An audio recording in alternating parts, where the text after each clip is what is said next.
കഴിഞ്ഞ ദിവസമാണ് സംവിധായകൻ സിബി മലയിലിൻ്റെ മകൻ്റെ വിവാഹത്തിന് ലിസിയും പ്രിയദർശനും ഒരുമിച്ചെത്തിയത്. ചെന്നൈയിൽ നിന്നും കൊച്ചിയിലേക്ക് വിമാനത്തിനൊരുമിച്ചെത്തിയ ഇരുവരും വിവാഹശേഷം മടങ്ങിയത് ലിസിയുടെ അമ്മയെ കാണുവാനാണ്. കഴിഞ്ഞ 3 വർഷമായി ലിസിയുടെ അമ്മ കിടപ്പുരോഗിയാണ്. പെരുമ്പാവൂരിലുള്ള ഒരു ക്ലിനിക്കിലാണ് അവരിപ്പോൾ ഉള്ളത്. ആളെ തിരിച്ചറിയാനോ സംസാരിക്കാനോ കഴിയാത്ത അവസ്ഥയാണ്. അമ്മയ്ക്കരികിലിരുന്ന് ശുശ്രൂഷിക്കുവാനും സ്നേഹിക്കുവാനും ഒന്നും ലിസിക്ക് കഴിയുന്നില്ലായെങ്കിലും ചെന്നൈയിലിരുന്ന് അമ്മയുടെ എല്ലാ കാര്യങ്ങളും കഴിഞ്ഞ 3 വർഷമായി കൃത്യമായി നോക്കുന്നത് ലിസി തന്നെയാണ്.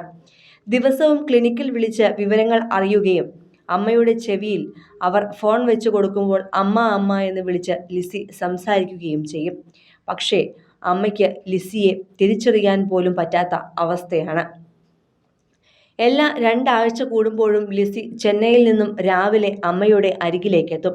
വൈകുന്നേരം വരെ അമ്മയുടെ കാര്യങ്ങൾ നോക്കി അമ്മയോടൊപ്പം അവിടെ ഉണ്ടാവുകയും ചെയ്യും.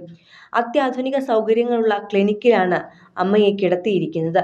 ഏറ്റവും മുന്തിയ പരിചരണമാണ് ഇവിടെ ഏർപ്പാട് ചെയ്തിരിക്കുന്നതും. കഴിഞ്ഞ ദിവസം പ്രിയദർശനെയും കൂട്ടി ലിസി എത്തിയത് അമ്മയെ കാണുവാനായിരുന്നു.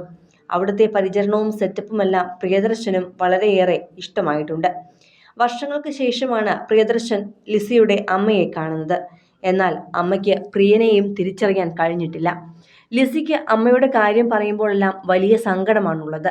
ഇപ്പോൾ ലിസിയുടെ ഏറ്റവും വലിയ ദുഃഖവും അമ്മയുടെ ഈ കിടപ്പ് തന്നെയാണ്. അമ്മയ്ക്ക് ഞാൻ ഒരു മകൾ മാത്രമല്ലേ ഉള്ളൂ എന്ന് പറഞ്ഞത് ശബ്ദമിടറിയായിരുന്നു. അമ്മയുടെ ഇഷ്ടപ്രകാരമാണ് അന്ന് ചികിത്സ പെരുമ്പാവൂരിലാക്കിയത്. അമ്മയെ കാണാൻ ഒരുമിച്ചെത്തിയ ലിസിയും പ്രിയദർശനും പിന്നാലെ മടങ്ങുകയും ചെയ്തിരുന്നു. അതേസമയം അമ്മയുടെ താല്പര്യമായിരുന്നു ലിസിയെ സിനിമയിലേക്ക് എത്തിച്ചത്. കോതമംഗലത്തെ പ്രശസ്ത തറവാടായ നെല്ലിക്കാട്ടിലെ അംഗമായിരുന്നു ലിസിയുടെ പിതാവ് വർക്കി. വർക്കി തൻ്റെ അച്ഛനുമായി തെറ്റിയതോടെയാണ് വർഷങ്ങൾക്ക് മുമ്പ് ആലുവയിലെത്തിയത്. കെട്ടിട നിർമ്മാണ ജോലിക്കാരനായ അദ്ദേഹം ഇതിനിടെ അവിചാരിതമായാണ് പൂക്കാട്ടുപടി സ്വദേശിനിയായ ഏലിയാമ്മ എന്ന യുവതിയുമായി അടുക്കുന്നത്.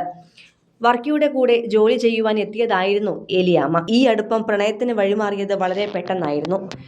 എന്നാൽ ഏലിയാമ്മയുടെ പിതാവിന് വർക്കിയുമായുള്ള ബന്ധത്തോട് ഒട്ടും താല്പര്യമുണ്ടായിരുന്നില്ല. തുടർന്ന് ഏലിയാമ്മയുടെ മാതാവ് മുൻകൈയെടുത്താണ് ഏലിയാമ്മയുടെയും വർക്കിയുടെയും വിവാഹം നടത്തിയത്. പിന്നാലെ ഇരുവരും ഒരുമിച്ച് ജീവിതം ആരംഭിക്കുകയും വീട്ടുകാരുമായി ഇരു കൂട്ടർക്കും യാതൊരു ബന്ധവും ഉണ്ടായിരുന്നില്ല. മകൾ ലിസി ജനിച്ചതിന് പിന്നാലെയാണ് ഏലിയാമ്മയ്ക്ക് സിനിമാ മോഹവും ഉണ്ടാകുന്നത്. അന്ന് ഏലിയാമ്മയ്ക്ക് അറിയാവുന്ന ഒരു സുഹൃത്ത് സിനിമയിലുണ്ടായിരുന്നു. അതുവഴിയാണ് ഏലിയാമ്മയ്ക്ക് സിനിമാ മോഹം ഉണ്ടാകുന്നത്. എന്നാൽ വർക്കിക്ക് ഇതിനോടൊട്ടും താല്പര്യമുണ്ടായിരുന്നില്ല. അപ്പോഴേക്കും വീട്ടുകാരുമായി ഏലിയാമ്മ അടുക്കുകയും ചെയ്തിരുന്നു. തുടർന്ന് വർക്കിക്ക് സിനിമാ രംഗത്തേക്ക് വരാൻ താല്പര്യമില്ലാത്തതിനാൽ ഏലിയാമ്മയുടെ സഹോദരങ്ങൾ വർക്കിയെ മർദ്ദിക്കുകയും ഇതോടെ ദാമ്പത്യ പ്രശ്നങ്ങൾ രൂക്ഷമാവുകയും ബന്ധം വേർപിരിയുകയുമായിരുന്നു. കൂടുതൽ സിനിമ, സീരിയൽ, ചാനൽ വാർത്തകൾക്കും നിങ്ങളുടെ പ്രിയപ്പെട്ട താരങ്ങളുടെ എക്സ്ക്ലൂസീവ് അഭിമുഖങ്ങൾക്കുമായി സബ്സ്ക്രൈബ് ചെയ്യാൻ മറക്കല്ലേ.